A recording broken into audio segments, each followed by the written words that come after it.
जी, प्रीति सिंह बौद्ध जी एवं अजीत बिहारी बौद्ध जी सहित आप सभी का इस मंच के माध्यम से बहुत बहुत स्वागत करती हूँ, आभार व्यक्त करती हूँ। और यहाँ इस प्रांगण में आई हुई हमारी है कि प्रतिवर्ष की भांति भी इस वर्ष भी अंबेडकर पार्क हरदोई में बाबा साहब डॉक्टर भीमराव अंबेडकर एवं भगवान बुद्ध के सपनों का भारत समता स्वतंत्रता बंधुत्व पर आधारित करुणा मैत्री प्यार भरा संदेश देकर सभी नागरिकों ने प्रेम भाव देश की भावना जागृत कर एक आदर्श राष्ट्र के निर्माण में अपनी अहम भूमिका निभाकर भारतीय संविधान में वर्णित प्रत्येक नागरिकों के अधिकार एवं कर्तव्यों का बोध कराने हेतु सामाजिक सौहार्द युक्त भारत का निर्माण करने के लिए जन जागरूकता कार्यक्रम के आयोजन में ये सब आयोजन किया जा रहा है।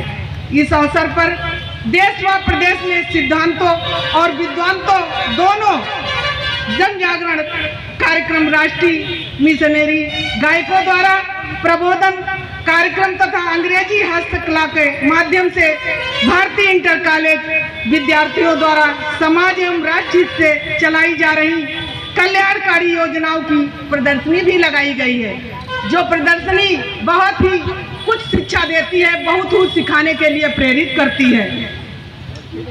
और आज इस अवसर पर अंग्रेजी हस्तलेख में विश्व चैंपियन नेपाल की प्रकृति मल्ला के समान भारतीय इंटर कॉलेज पिहानी हरदोई की छात्रा प्रिय अनामिका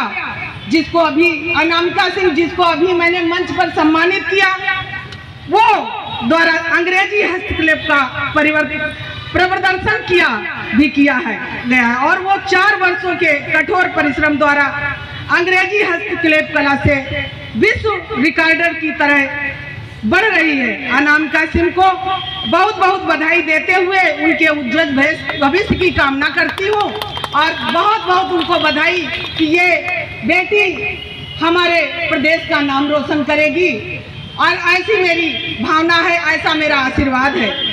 आज मैं आप सभी से यही कहना चाहूंगी कि किसी भी समाज के सर्वांगीण विकास के लिए, प्रगति के लिए शिक्षा और संगठन सबसे महत्वपूर्ण चीज है और बहुत महत्वपूर्ण है। शिक्षा की वो चाबी है जिससे किसी भी समाज को ऊंचाइयों दी जा सकती है। जब हम शिक्षित और संगठित होंगे तभी अपने समाज के उत्थान के सहभागी बन सकते हैं।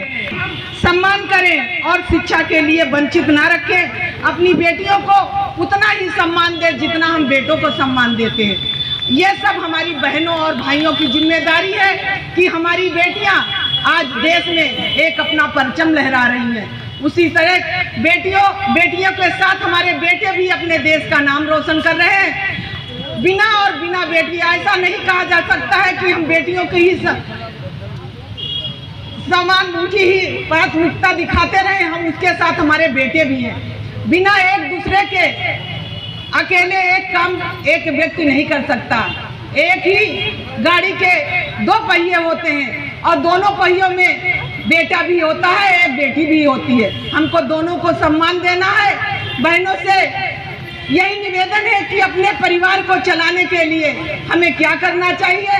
हम अपने बहनों से कहेंगे अपने बच्चों को बुरी संगति ना पड़ने दे, ना ही अपने पति को नशा जैसी बीमारी से जूझने दे। उन बीमारियों से निकालने के लिए अपने बच्चों को, अपने पति को प्रेरित करना चाहिए, जो कि आज हमारे समाज के लिए एक बहुत बड़ा कुरीति है। जो कुरीति हमारे घर में पैदा हो जाती है तो हमारा परिवार ही नष्ट हो जाता है।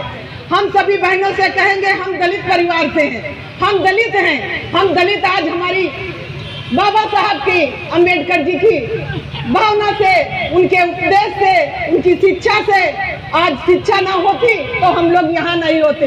माननीय हमारी बहन जी मुख्यमंत्री हुई, उनके माध्यम से आज हमारा देश जागरूक हुआ। बाबा साहब की शिक्षाओं से हमारा देश जागरूक हुआ और हम सब इस मंच के माध्यम से जाति सूचक पहले क्या हुआ क्या नहीं हुआ वो हमको नहीं बोलना चाहिए। हमें बस अपने बच्चों का भविष्य देखना है और हमको ऊंचाइयों तक जाना है। हम इस मंच के माध्यम से हमारे साथ बहुत कुछ हुआ, उसको हमारा समाज जानता है, हमारी बहनें जानती हैं। हमारे संविधान में बाबा जी ने सब लिखा हुआ है कि हमारे साथ क्या हुआ, लेकिन आज हमारा समाज सिर उठा के चल रहा है। आज हमारे देश की राष्ट्रपति एक अनुसूचित जनजाति की है और हमारे जनजात की आज एक जिले की अनुसूचित जाति की बेटी आज जिला पंचायत अध्यक्ष है, जो आपके बीच में खड़ी हुई। हमारी बहन जी मुख्यमंत्री हुई, वो भी एक दलित समाज से थी। हमारे बहुत सी ऐसे प्रधानमंत्री, आज हमारे प्रधानमंत्री भी बाबा जी को बहुत ही सम्मान करते हैं, बौद्ध धर्म का भी बहुत सम्मान करते हैं। उनके अंदर कोई भेदभाव नहीं है, इसीलिए हम लोग सबको कोई भेदभाव नहीं करना चाहिए। हम सब लोग कंधे से कंधा मिलाकर अपने जो हमारे भविष्य में कार्य करने हैं, जो महत्वपूर्ण कार्य करने हैं, अपने कार्य को कंधे से कंधा मिलाकर करने। हमारे खेल के जय हिंद जय भारत।